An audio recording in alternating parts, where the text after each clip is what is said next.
kusema kwa jina la Yesu na jambo likafanyika. Naweza kukurani au naweza kukupa uhai. Kakibeba nguvu ya Mungu, nguvu ya Mungu yenye mamlaka. Wanaenda kutafuta Mungu ndani yao ili mamlaka yao itendeke. Mungu akiingilia kati, hakuna nguvu nyingine inaweza kutawala mahali. Bwana Yesu nasifiwe. Amen. Haleluya watoto wa Mungu. Haleluya. Hebu shika Biblia dakika moja. Matendo ya Mitume. Matendo ya Mitume. Matendo ya Mitume. Sura ya 8. Mstari wa 9. Itazame hiyo nguvu. Matendo ya Mitume sura ya 8, mstari wa 9. Twende kwa wepesi watoto wa Mungu.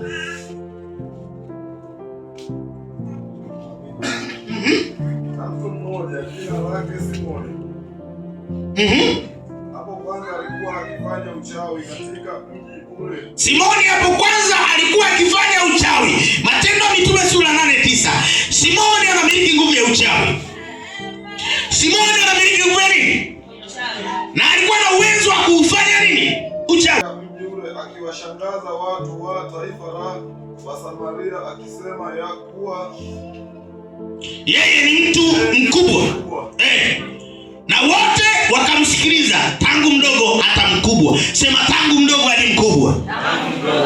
Hajuzi mlikuwa mnaombea watoto wenu, kwa sababu aina ya mtu unayemuona leo alianza toka utotoni, alianza hapo alipokuwa mkubwa. Ndio maana kanisa hili linaamini watoto wenu lazima waje kwa madhabahu na waombewe, kwa sababu viko vitu vinaweza vimetatisha, kwa sababu huoni makucha yake kwa sababu ni mdogo. Lakini given time, roho iliyowekwa tangia enzi ya utoto wake itadhihirika na atakuwa mchawi tu.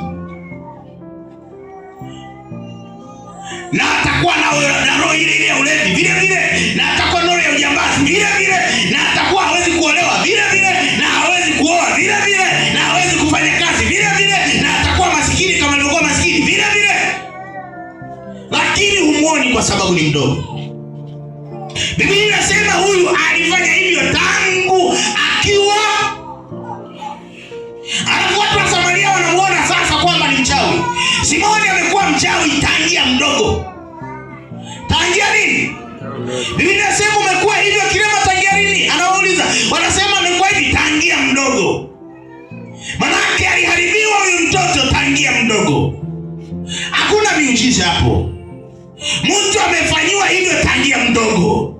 Na ile nguvu imefanya kazi kwa Simoni akiwa mdogo. Uchawi amekuwa nao, Biblia inasema tangia akiwa mdogo, akiwashangaza wengi na akajiita yeye ni mkubwa. Ni kweli kwenu kuna watu wanajiita wakubwa kwa sababu wana uwezo wa kutoa kafara yako wewe mwenyewe.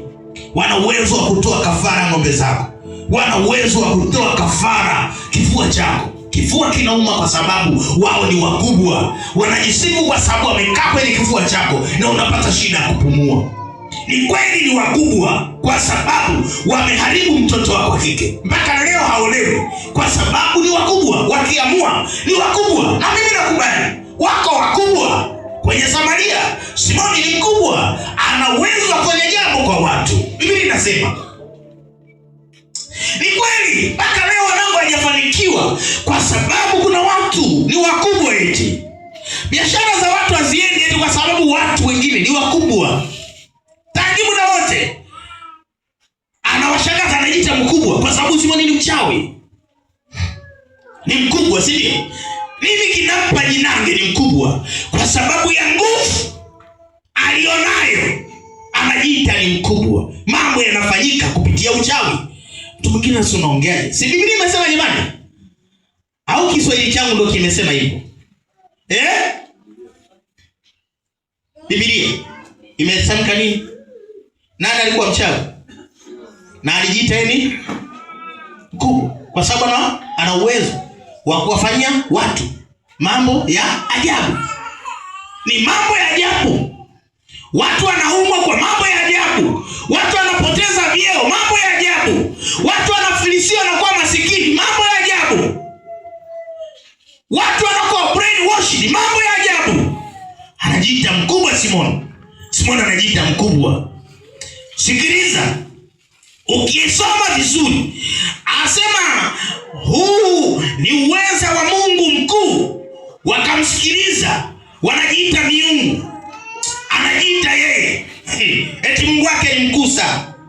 Lakini walipomwamini Filipo akizihubiri habari njema za ufalme wa Mungu na jina lake Yesu Kristo, wakabatizwa wanaume kwa wanawake, na Yesu Simoni mwenyewe akabatizwa, wanaume na wanawake. Anasema wakabatizwa, akashikamana na Filipo. Akashangaa alipoziona ishara, miujiza mikubwa inayotendeka na mitume waliokuwako Yerusalemu. Waliposikia kwamba Samaria imelikubali neno la Mungu, wakawapelekea Petro na Yohana, ambao waliposhuka wakawaombea wampokee Roho Mtakatifu, kwa maana bado hajashukia hata mmoja wao, ila amebatizwa tu kwa jina lake Bwana Yesu. Ndipo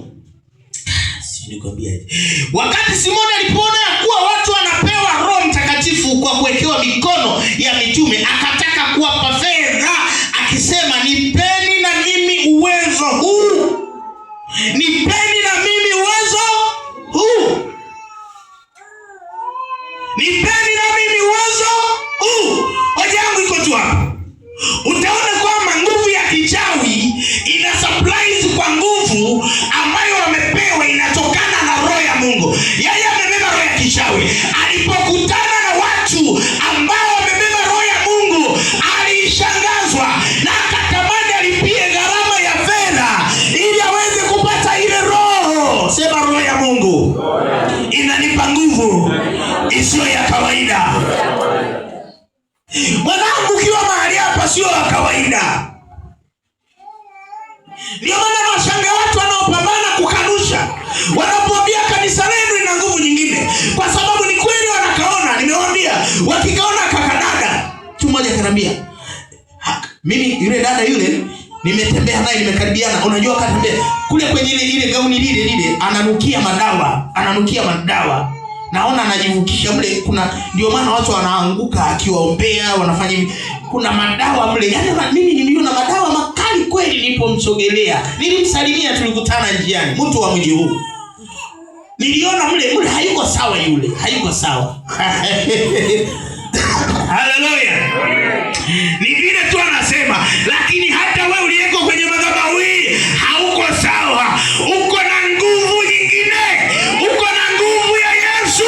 Hiyo roho ambayo unaombewa, ukiombewa unaipata, inakufanya usiwe mtu wa kawaida mbele ya macho yao. Kwa nini sasa Simoni alishangaa? Mbona kwenye mikono yenu ninyi akina nani? Maana kupitia mikono yenu watu wanaopokea hii roho wanafanya miujiza na ishara nyingi kuliko mimi, wakati mimi ndio nifikia na nguvu kubwa. Hapana, wewe ni mchawi.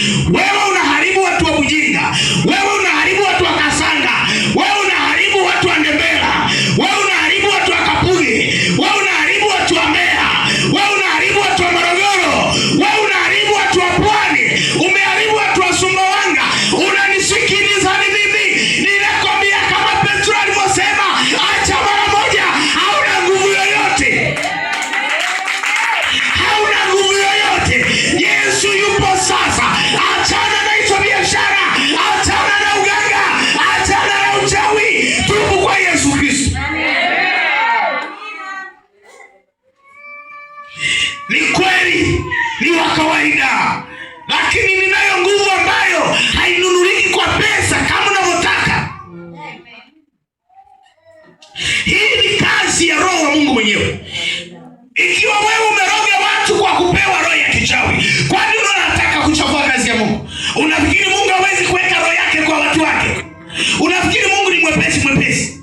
Wewe ndio kwa akili yako umezoea roho ya kichawi. Kwa hivyo ukimwona mtu wa Mungu akifanya kazi ya Mungu, akipiga nguvu ya majini, unasema ile roho ya kichawi. Kamuulize kaka yenu Simoni, kwamba baada ya kufanya uchawi, ulipokutana na watu wenye roho ya Mungu, uliona nini? Anasema, niliona ishara kubwa ikitendeka kwao zaidi, lakini nilitamani ile nguvu ndio niwe nayo mimi mchawi. Hiyo nguvu huwezi kuwa nayo.